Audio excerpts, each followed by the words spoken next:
Mizoram Chief Minister Laldo Homa Union Home Minister Amit Shah unakre Imphal da athu matam da laklaba yai. Manipur ki Chief Minister N Biren Kuki singna khundari mafam singda by road tanatrang helicopter phauduna Chatpa Yaroi haina section wa thamlakre. Rongmai Naga Council na tungjai maril ban kaukre.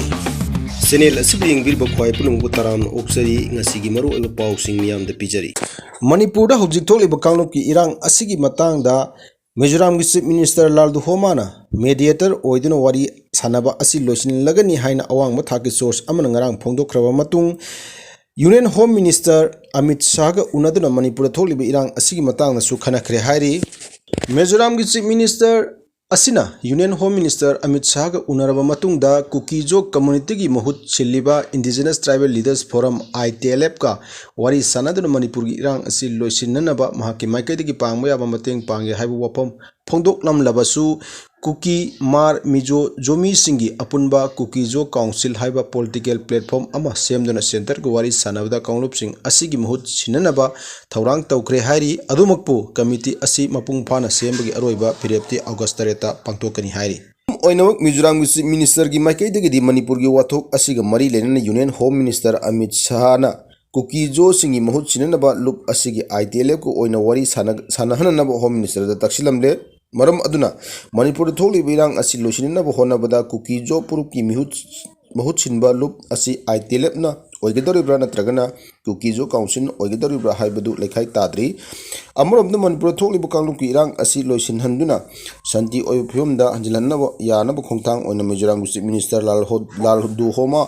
athu matam Imphal na laktuna Manipur ki Chief Minister N Biren gu unaraba yai Mizoram sarkar gi oiba warol da Chief Minister Laldo Homa na athu bada Manipur chatuna Chief Minister N Biren unaraba official oina Mizoram Chief Minister na Meetei amasung Kuki organization singi marakto wari sanahan namagi mediator oibu thaudang adusu lawgani haina phongdokhrabani Haukiba August amada New Delhi da Union Home Minister Amit Shah ga unaba matamda Mizoram gi CM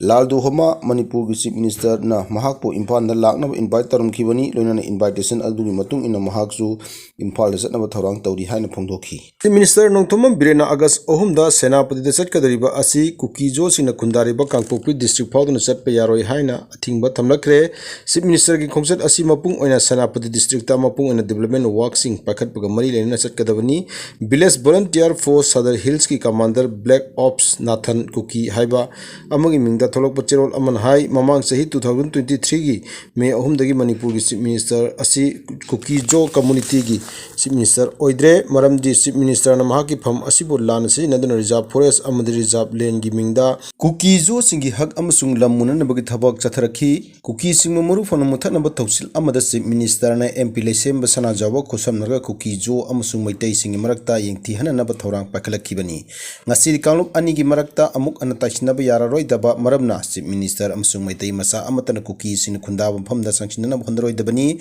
karigum changsilakpa tarabadi madu masa sijarage haina changlakpa gachap manai haina phongdok aduna Kuki sin khunda fam sing kangphal gi lambi natragana nongthak ki lambi da oirabasu phawduna Chatpa Yaroi karigum namna changhinna bhondarak labadi Chief Minister amasung mahak pagak seliba bioi sing phaba puba gari singi mathakta Kuki singna masagi lam ngakchanaba khongthang kaya lokhlakpa yai maram aduna Kuki singna sunamdana Manipur gi Chief Minister gi punchida singna ba yaba thabak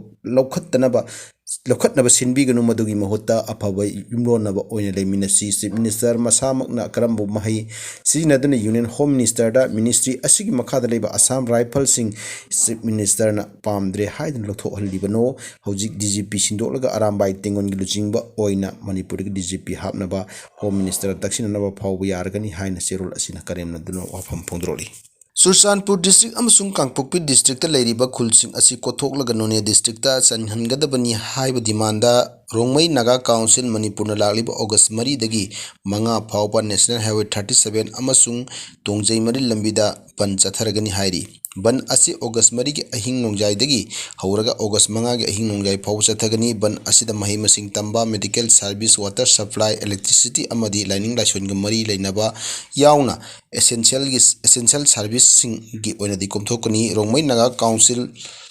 Rongmai Naga body asigi serol da Sursanpur amsung Kangpokpi district Manungda leiriba rongmai civil society organization of Susanpur and Kangpokpi gi maikaidagi ban asilenga ki mayokta democratic oiba khongjang changchinduna makhoi gi pendaba adu khangnana bhonabani mamangda rongmai gi CSO singna chief minister N Birenda memorandum kya bisingraba matung ngasi phawa thabakta onthoroktabadagi mayokta ban asi kaubani mamangda kumja lising ani kulumdoi gi December kulumdoi amadi lising ani kunmari gi June 35 da Susanpur amsung Kangpokpi district ki manungda leiba rongmai naga biresing asi kotholaga none district hapin binaba takshin ki adubu ngasi phawba demand adugi pokum phangdabadagi tangai padan khongjang asi changchinaba phirep lawrkibani hairi masigi mamangda demand sing asi July 9 phawbagi manung thabakta onthokpinaba matam thakre memorandum kaya pikrapsung asi phawba lengak asina tabidna lairi maram asina Kangpokpi amsung Susanpur district ki manung yawriba rongmai village asigi administration gi lamda hena kudong chanaba none district